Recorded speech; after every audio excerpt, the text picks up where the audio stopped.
Well, hello and welcome to our first sea day of our Iona cruise, and it is not just our first day, it is also Dom's birthday. Happy birthday to me. Happy birthday to you. So let's go right back to the start of the morning and see how we got on Dom's special day. Hi, if you're new to our channel, we are Tom and Dom Travel and we release a new cruise related video every single week. So if you haven't done so already, make sure you hit that subscribe button and don't forget to give this video a little like. Now, we did not get up too early because we thought it's Dom's birthday, we'll have a little lie-in this morning. So we actually left our cabin about 10 AM, so not too early at all. So we needed that lie-in though, didn't we, after our first night last night? Yes, we had a really great first evening on board, and if you haven't seen what we got up to and our embarkation, make sure you check that video out now. Well, not now. If you haven't seen our day one embarkation of P&O Iona, I'll put the link in the description. As we left our cabin, we did what we'd been requested by our cabin steward and put the magnetic sign on the door. Now, this sign allows our cabin steward to know whether we've gone exploring or whether we're taking it easy. So that means, are we still in the cabin or have we left, really? When our cabin steward introduced himself to us yesterday, he did say that housekeeping starts at 7 AM and finishes at 12:30. So I can imagine if you're not out of your cabin by 12:30, you're not going to get your room cleaned and serviced. So they've got other duties to do now, the cabin attendants, in the afternoon, so they only have that window to do your cabin. Unfortunately, by the time we left our cabin, we had missed breakfast in the venues on board. So we went down to deck 6 in the main atrium to that favourite spot of ours, Vistas, and grabbed ourselves a couple of coffees. We ordered 2 flat whites, and it is Costa coffee here on P&O, which was quite nice. We quite enjoyed them, and we took those out for a little walk. On P&O, you can get a daily newspaper. It's called Britain Today, and you can pick that up from Vistas here on Iona, as well as the daily crossword and Sudoku. It's important to say that coffees on board no longer come in disposable cups. There is an option of buying a P&O travel mug and reusing that. As we've got the classic drinks package, all of those small Costas are included. So we took our coffees and we had a lovely little walk around the prom, had some beautiful sea views and some fresh air, thankfully. Yeah, we were surprised that it wasn't as cold as we thought it was going to be, considering we are here in the North Sea in February, but it was okay. It wasn't too bad at all. We didn't need our coats. The deck was a little bit wet, where either they'd been cleaning or there'd been a little bit of rain, but while we were out there, it was perfectly dry and really pleasant. After we walked the promenade, we thought we hadn't finished our walk really, so we decided to head back into the ship to head up to the top decks, decks 17 and 18. But as we did, we walked past the clubhouse and there was a massive queue outside. We thought, what could be going on here? And what we found out was the queue for bingo sale, so it does seem like bingo is very popular here on Iona. So we made our way up just to continue our walk up on decks 17 and 18, and again, it was beautiful up there really, and it was very busy. All of the hot tubs were being used. There were groups of people wandering around trying to find hot tubs that weren't in use. Now, we did say the weather was really nice. It was quite pleasant. It was quite warm, but not that warm. Well, not warm enough just to be going around in a towel. Well, not for us anyways. And there were people who were just wandering round and around in towels, hoping that there'd be space in one of the many hot tubs, but they all were absolutely packed. In addition to the hot tubs being used, the pools were also really busy, and we were so surprised at just how many people had braved the pools to use them. Now, they are heated, but we wouldn't say that they were the warmest of pools. The only pool that was a little bit quieter was the Beachcomber pool, and that is the adults only pool. And as we walked around today, we noticed that it was actually only adults in there, because we had previously seen children in that pool. But the 2 aft infinity pools were absolutely packed with children. It's definitely worth thinking about that when you're choosing if you want to swim or if you want to be absolutely soaked. To put it in perspective, we are sailing during the British half-term holidays, and there are a lot of families and children on board. However, we haven't really noticed it. The ship is incredibly busy, and yeah, it's been okay. The only place probably that is quite loud with the children is the Skydome. Skydome during the day is pretty packed because it's a covered pool area and it's warm enough to just sit there and relax. It's a great place for families just to stay. Towards the aft of Iona on deck 18, you'll find a whole host of deck games as well as activities such as ping pong. There's the kids splash area, there's golf putting nets as well as a large sports court. Now all of these were being used and we were really surprised because on other cruise lines that we've done, sometimes these little areas can get overlooked and not many people make use of these facilities. But here on Iona, it was really popular. Particularly the shuffleboard, there does seem to be quite a few groups who were enjoying taking part in that. As it was our first sea day here on Iona, and we hadn't had the opportunity to go and have a little look at the shops, so we made our way down to deck 7 and to the shopping galleria. They've got a really great selection of different shops that sell just about everything from Iona merchandise to those expensive watches and jewellery. So we took the opportunity to have a little bit of a spend, nothing too major, and we made our way back to the cabin just to drop them off. And when we got to the cabin, there was a lovely little surprise just for me. As it's my birthday, I wasn't expecting this at all. There was a little card from Captain Wesley and the team on board just wishing me a very happy birthday, which was very, very nice and unexpected. I didn't know P&O did that. No, so nice little treat to have waiting in the cabin there. As we hadn't had any breakfast, while we were in the cabin, we joined the virtual queue for the Pearl main dining room, and by the time we got down there, our table was ready. Because we used the virtual queue, it was a really straightforward process. There are 2 queues, one for those that have made a virtual reservation and those that haven't. We just walked up to the desk, gave them our cabin number, and they just showed us straight to our table. No waiting whatsoever, straight in there. So really, really slick process today. I had a lovely glass of wine because it was after 12 o'clock and it's my birthday. And Tom had a Coke. After we'd had our drinks, we were then offered some bread each and some butter. Just the standard P&O white roll we went for today, so nothing extra special here at lunch. And then I chose not to go for a starter, but Dom went for soup. Yes, the butternut squash soup, it was delicious. They had some lovely croutons on the top, and I gotta say I thoroughly enjoyed it. It was very, very tasty. And then on to our main, and I went for that chicken tikka masala, and it was absolutely perfect. The rice was tasty, the tikka was lovely. It came with a little poppadom and a little bit of naan. It was really nice, just enough for lunch. And I chose my standard first sea day menu item. What we found here on P&O is the menus are pretty much identical across all ships on the same day. So on our Aurora cruise, which we did only 5 weeks ago, today's menu here on Iona was exactly the same as the first sea day menu on Aurora. So I went for the Cumberland sausage and mash. Now I do love a bit of bangers and mash. However, here on Iona, you don't get any vegetables with it, whereas on other P&O ships such as Aurora you get a little bit of vegetables as well. It was very tasty, I thoroughly enjoyed it. I decided not to then go for dessert. For some reason I'm just not feeling as hungry as I usually do today. And you didn't fancy a dessert either then? I think it's because it was a little bit slow and we did have to wait. So I think even though Tom didn't have a starter, I did, neither of us had desserts. We were still in there for an hour and a half. Yeah, it's a little bit slow, but it was fine. We made our way across the ship towards Vistas, and we happened to notice in Anderson's that they were setting up for a gin tasting and mixing session, which looked really interesting. Now, we didn't see it advertised anywhere, so we can't tell you whether or not that's an exclusive event due to a loyalty status, or whether or not people have paid to take part in that activity. So they had bottles and mixing equipment laid out on each of the tables. Obviously here on board Iona, they have their own gin distillery, so I think that's something we'd probably look to do in the future because it did look like a good activity. We headed back down to Vistas to get another couple of coffees and then again work off that lunch, so we were back out on the prom doing a few more laps.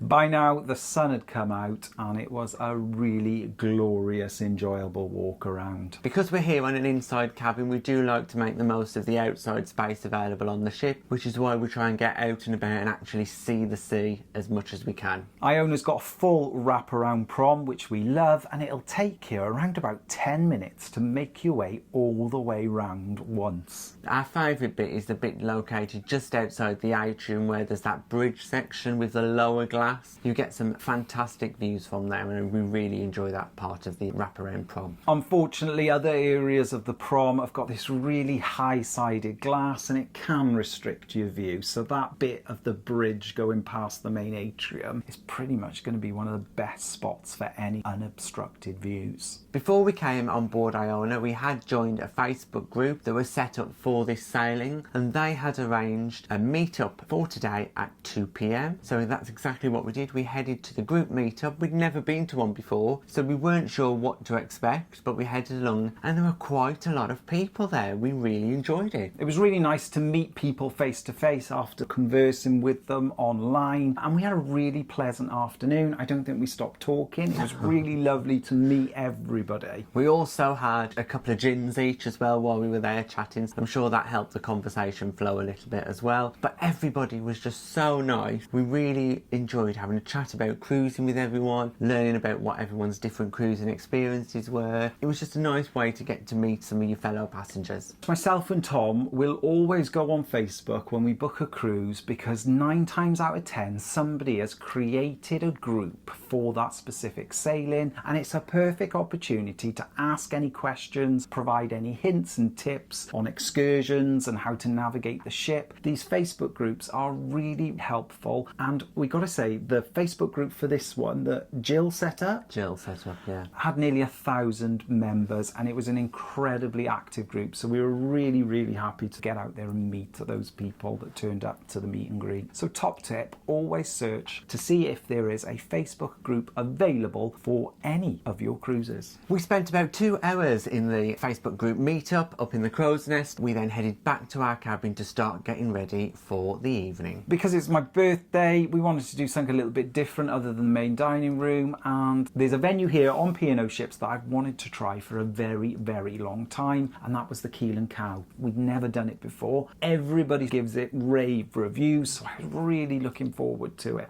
So the Keel Cow is the steakhouse speciality here on Iona, and you do not have to pre-book it before embarking. You can just join the virtual queue like any of the main dining restaurants. So that's what we did for your birthday. We joined the virtual queue, we sat in the glass house, had a glass of wine while we waited, and in no time at all we were called up and we headed straight into the Keel Cow. We were given a table in a separate section really, which was away from the main part of the Keel Cow, but that was no problem at all, although you found the chair a little bit uncomfortable, but that was a very minor thing. So what did we order? We went for the camembert sharer as our first course. You can choose lots of different options, but we really wanted to try this camembert sharer, and it came with 2 flatbreads. So we've been looking forward to this camembert sharer because other people that have been to Keel Cow have raved about it, and it did look delicious. When it arrived, it was a little bit underwhelming, if I'm going to be completely honest. It was just 2 small pieces of flatbread. Incredibly tasty. Yeah. Very delicious. And the camembert was lovely, it was really nice, but with those small pieces of flatbread we ate about half the amount of cheese that was there. So we called over the waiter and we said, would you mind if we could have a couple more pieces of bread please? And he said, yep, no problem, and off he went. So we sat there and we waited for about 15 minutes, and he came back to us and said, oh, I have put your order in with the kitchen, we're just waiting for it. Which we couldn't understand because it was just 2 pieces of bread we wanted. It wasn't something that involved cooking as far as we were aware. I even asked if I could just have a couple of rolls that you can get in the main dining room, and unfortunately he said we don't do them here. So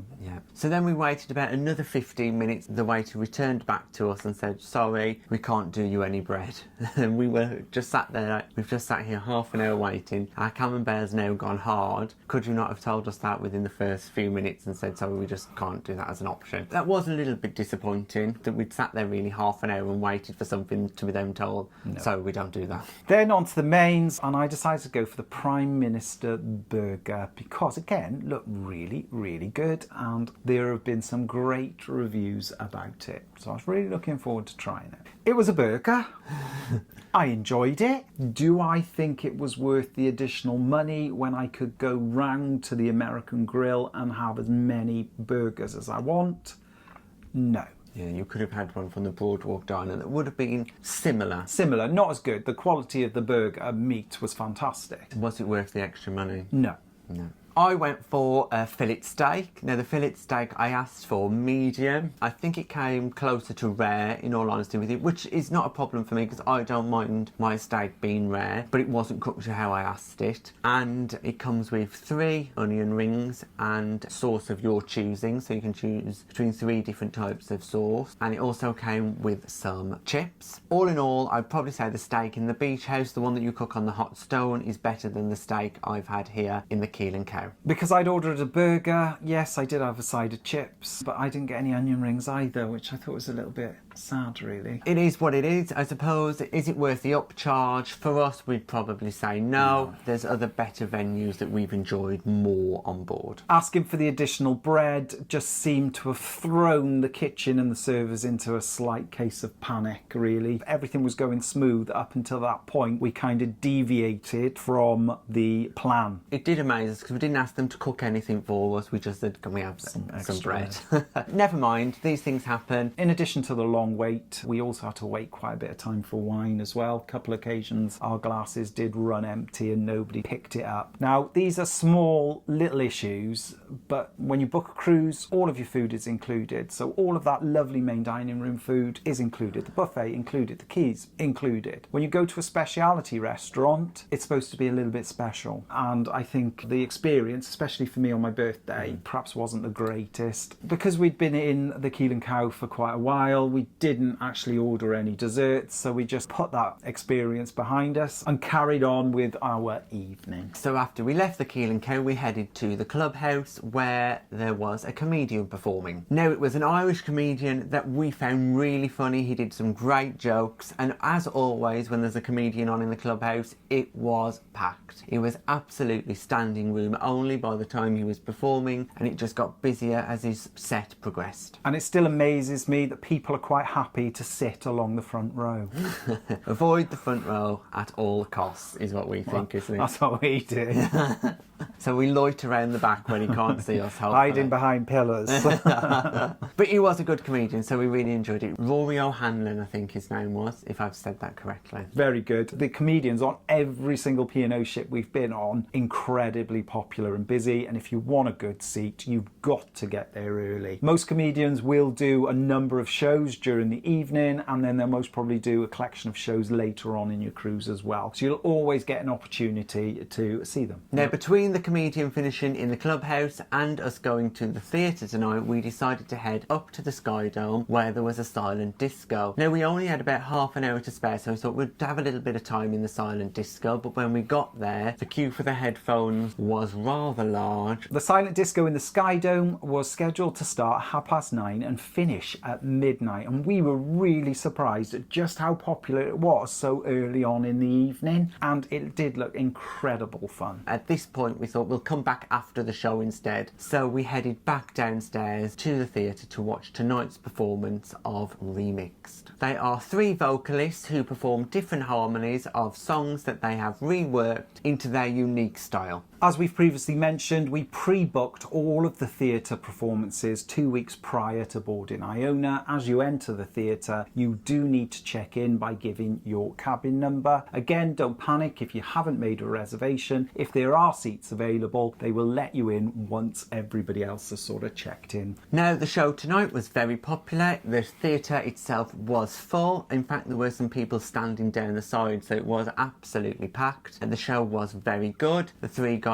were performing some really good songs that they had remixed in their style. They had us clapping along and enjoying, so definitely a good show to watch. They will be back later on in the cruise for another show as well. It was a great performance. In particular, one song they remixed, Halo, and it didn't sound anything like the original Beyonce cover. It was fantastic. We thoroughly enjoyed it, and we can't wait to see him again in a couple of nights. We then made our way back to the clubhouse and we caught the last 20-15 minutes of the comedian's second show. Even the second show was incredibly busy. We did manage to squeeze in and find a couple of seats tucked away in the corner. But we didn't stay there for too long because, as we mentioned earlier, we wanted to do that silent disco. So we headed right up to the Skydome, and luckily this time there was no queue for headphones. But the Skydome itself was absolutely packed. packed. It was a fantastic atmosphere, and I think I prefer the late night Skydome in here than I do on Arvia. They had 2 DJs up on the stage, and they had lasers, they had lights, and everybody was having a fantastic time. So if you get a chance to do the silent disco here on Iona, I think it's definitely worthwhile. It was brilliant, and considering it started at 9:30 and it was still going around about 11 o'clock, and some of the people that were there at the very beginning were still going, it was an amazing experience. We grabbed ourselves a couple of headphones and we just joined in because it was great fun and we thoroughly enjoyed it. Once the silent disco had finished, that wasn't the end of our night. We made our way back down to the clubhouse. Now the clubhouse is the late night venue here on Iona. It's been busy every single night, and tonight was no exception. When we were in the meet and greet, everybody knew it was my birthday, so I had a lovely little happy birthday song sung to me, and 2 fellow passengers said that they would buy me a drink in the clubhouse in the evening, and that's exactly what they did. They bought 2 shots of tequila. Oh my gosh. Thank you very much for the Salt tequila. and lemon. Yeah, but we certainly did not need those. No, we did not. So we spent about another hour in there, so it was about 1 AM when we left, chatting to some of our fellow passengers. We had a lovely time, another couple of drinks, so we've had a really, really good evening. But, as usual for us, that is not the end of the evening, and we have certainly made use of the lifts on board Iona tonight, because we've been up and down so many times, but our last time we headed back up to the buffet for our late night snacks. We have definitely got our steps in today. So I did have some of those late night snacks. I had some chips, some bang bang chicken. I tried a couple of what I thought were meatballs, but someone else said they were lamb koftas. They weren't labelled, so I don't know really, but they tasted okay. Gave them a go, and no more alcoholic drinks. I went for that P&O Classic hot chocolate. So in the late night buffet you do have the choice of hot chocolate or Horlicks, which sometimes is what you need at the end of the night. I went for some ham rolls, some chicken croquettes and some fries, and it was very, very nice. Don't forget though, Dom, you also had cheese and crackers as well. Oh yeah, I did have. I do like a bit of cheese and crackers. The late night buffet stays open until 1:30, which I think is absolutely brilliant. It's not brilliant because that means we stay out longer, that's why. If the late night buffet was been earlier, we'd be going to bed earlier. And that was the end of our night. We headed back down to our cabin where we were quickly off to sleep. I think that sleep was definitely needed. Tomorrow we are in the German port of Bremerhaven, or Bremerhaven. So this is a replacement for the port of Hamburg that we were initially going to dock in, but because of issues in port, we can't get Iona in there for some reason. Yeah, we have no plan tomorrow because we don't know much about it, so we're going to go and see what we can do. So we're really looking forward to exploring what is a new port for us, so make sure you check out our next vlog for that. Thanks for watching our sea day here on the beautiful P&O Iona. If you've got any comments or questions, just pop them in the box below and we'll get back to you. Also, if you'd like to support us in making future content and receiving exclusive benefits, we're also available on Patreon. And please don't forget to like and subscribe. It's free. And hit that bell notification button to never miss a video from us. Thanks for watching. Bye bye.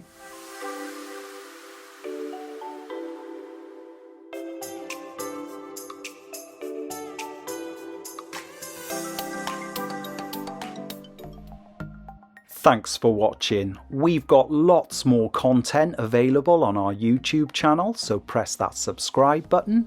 If you're interested in receiving daily updates, we're available on most social media platforms. Just search for Tom and Dom Travel.